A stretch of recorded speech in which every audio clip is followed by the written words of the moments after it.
3 रात 4 दिन लड़ते रहे, एक बूंद पानी नहीं, एक दाना खाना नहीं, एक सेकंड भी हम सो नहीं पाए। अगर सोते तो वो मौत होती, चारों तरफ से हमला ही हमला। ऐसे हालात में हम लड़े।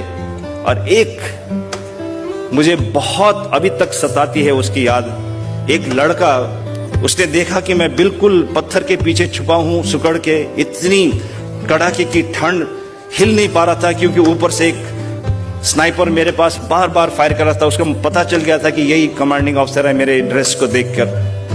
तो उस लड़के ने उठ के कहा कि साहब मैं उसके ऊपर फायर करता हूं, आप थोड़ा दाहिने बाएं हिल जाएं। लड़के को मैंने मना किया, बट लड़का जोश वाला था, 22-23 साल का लड़का था। उसने फायर किया स्नाइपर की तरफ। वो स्नाइपर बहुत ही शातिर और तजुर्बेकार था। बाद में हमने उसको मारा भी, पता चला वो कौन था। वो मेजर साहब था पाकिस्तान का, और उसने जीना हराम कर दिया था हमारा उसका स्नाइपर गन से। उसने 2 राउंड्स फायर किए। इस लड़के के बेचारा इधर बिल्कुल पेट में और सोलर प्लेक्सस में इधर लग गया, और यहां से गोली निकली। लड़का गिर गया। मुझे कहने लगा साहब मुझे गोली लगी, मुझे बचाओ, मैं जीना चाहता हूं। जवान लड़का, खून से लथपथ। मैंने कहा बेटा जल्दी से लेट जा तू, मैं कुछ नहीं कर सकता अभी, तब थोड़ी डार्कनेस होगी, थोड़ा शाम हो जाएगा तो मैं तेरे को ले जाऊंगा नीचे। और वो उधर ही लेट गया।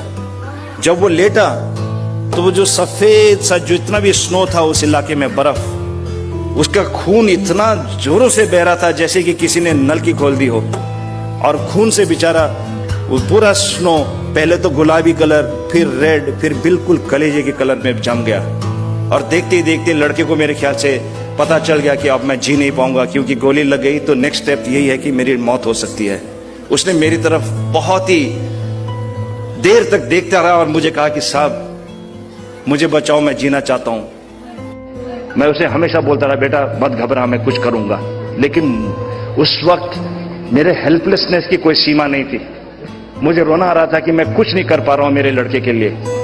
और आखिर में 10-15 मिनट बाद उसने बहुत, उसकी जो आंखों में जो रोशनी है वो घट गई थी। उसने मेरी तरफ देखा और कहा साहब मुझे बहुत प्यास लगी है साहब, थोड़ा सा पानी पिला दो। मैं पानी कहां से पिलाता उसको? 3 रात 4 दिन तक तो खुद मैं प्यासा बैठा हूं। कोई पानी नहीं हमारे पास, कोई खाना नहीं हमारे पास।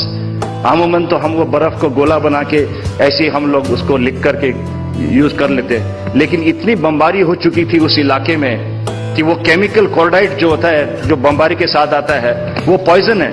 अगर आप उसको पियोगे या खाओगे तो आपको डिसेंट्री और डायरिया होके गोली की कोई जरूरत नहीं, 2 दिन में आप खत्म हो जाओगे। तो ऐसे में कैसे दूं? उस वक्त मुझे ये आया कि अगर मैं इसको, जा ही रहा है बेचारा, कुछ ही क्षण मोमेंट्स का वो मेहमान है, तो उसको मैं क्यों ना ये दे दूं, कम से कम आखिरी मरते हुए आदमी की इच्छा तो मैं पूरी कर दूं। तो मैंने कहा बेटा तू लेट जा और अपनी मुंह खोल, मैं तेरे को ये फेंकता हूं गोला।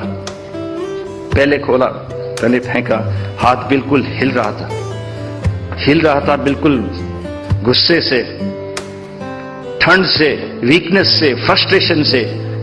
दूसरा, तीसरा मिस, चौथा मिस, 5वां मैंने बहुत एम करके उसके ऊपर फेंका, वो भी मिस हो गया। और लड़का बिल्कुल ऐसे मेरे को देख रहा था, घूर के खत्म हो चुका था। जिंदगी में मैंने कभी भी भगवान से कुछ नहीं मांगी थी। मैं कभी भी नहीं रोया था जब मैं छोटा था, मेरा भाई भी है वो बताएगा, मैं कभी नहीं रोया था। लेकिन उस दिन मैं एक छोटे बच्चे की तरह खूब रोया, टूट टूट के रोया मैं।